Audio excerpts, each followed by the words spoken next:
കഴിഞ്ഞ ദിവസത്തെ ആക്രമണത്തോടെ പാറ്റ ശിഖണ്ഡികളുടെ കാര്യം ഏതാണ്ട് തീരുമാനമായിട്ടുണ്ട്.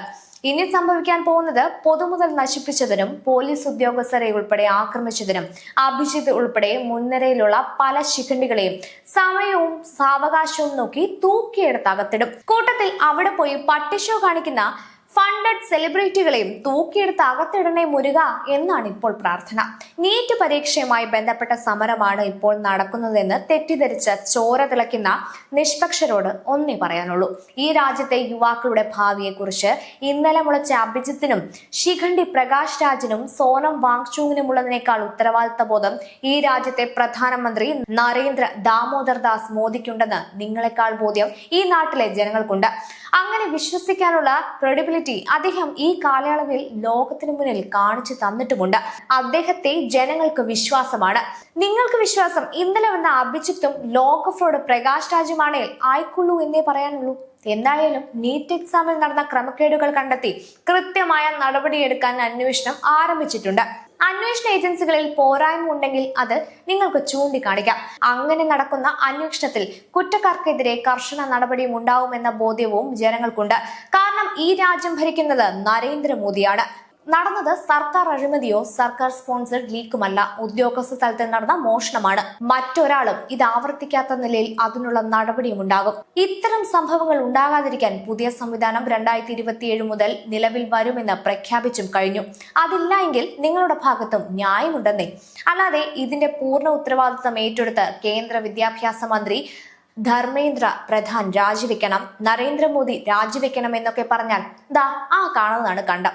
3 റൗണ്ട് ഓടിക്കോ എന്നേ പറയാനുള്ളൂ. പിന്നെ ഇതൊന്നും അറിയാതെ പാറ്റ പ്രക്ഷോഭത്തിന് പിന്തുണ നൽകുന്ന റീലുകൾ മാത്രം കണ്ട് വാർത്തകൾ അറിയുന്ന ശീലമുള്ള തലമുറയുടെ ഒന്നേ പറയാനുള്ളൂ: ഭാവി തുലയ്ക്കാൻ നിൽക്കരുത്. കാരണം രാജ്യവിരുദ്ധ ശക്തികൾ ഫണ്ട് ചെയ്യുന്ന അജണ്ടയാണ് അവിടെ നടക്കുന്നത്. സംഘപരിവാർ മോഡി വിരുദ്ധരായ സകലമാന പാറ്റയും പഴുതാരയും ഇതൊരു അവസരമായി കണ്ട് സോഷ്യൽ മീഡിയയിൽ പോസ്റ്റുകൾ ഇടുകയും ചെയ്യും. അതിനൊപ്പം funded tool kit social media ക്യാമ്പയിനും നടക്കും.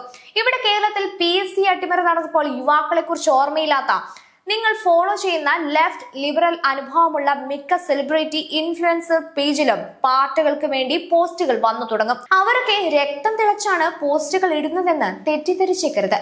അതൊക്കെ ടൂൾ കിറ്റുകളാണെന്ന് മനസ്സിലാക്കാനുള്ള വകതിരുവെങ്കിലും കൊളാബെന്നും പെയ്ഡ് കൊളാബെന്നും നിത്യജീവിതത്തിൽ കേട്ട് ശീലിച്ച ഈ 2026 യുഗത്തിലെങ്കിലും നമുക്കുണ്ടാവണം.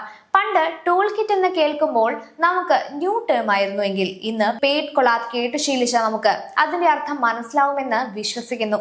എന്തായാലും ഇതിനൊന്നും വലിയ ആയുസ്സൊന്നും ഇനി ഉണ്ടാവില്ല. ചെയ്തവനും ചെയ്യിച്ചവനുമെല്ലാം അധികം വൈകാതെ അകത്തേക്ക് പോകും. പടലം പൂട്ടും.